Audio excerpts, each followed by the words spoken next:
Hi hello welcome to my channel. ఇవాళ short video ఎంత రుచిగా ఉండే చింతకాయ తొక్కుతో చింతకాయ పచ్చడి ఎలా చేసుకోవాలో చూపిస్తాను.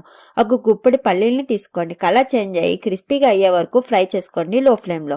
ఇలా అయ్యాక ప్లేట్లోకి ట్రాన్స్ఫర్ చేసుకోండి. అదే ప్యాన్లోకి 1 టీ స్పూన్ ఆయిల్ని వేసుకొని 12 నుంచి 20 వరకు ఎండుమిరపకాయలని కారాన్ని బట్టి యాడ్ చేసుకోండి. 1 టీ స్పూన్ ధనియాలను కూడా యాడ్ చేసుకోండి. ఒక అర నిమిషం ఫ్రై చేసి ప్లేట్లోకి ట్రాన్స్ఫర్ చేసుకోండి. చల్లారాకి ఇలా మిక్సీ జార్లోకి యాడ్ చేసుకోండి. 1 టీ స్పూన్ జీలకర్రని తగినంత సాల్ట్ని యాడ్ చేసుకోండి. ఆల్రెడీ చింత తొక్కులో సాల్ట్ ఉంటుంది, దాన్ని బట్టి అడ్జస్ట్ చేసుకొని గ్రైండ్ చేసుకోండి. ఇప్పుడు ఒక 100 గ్రాముల చింతకాయ తొక్కుని యాడ్ చేసుకోండి.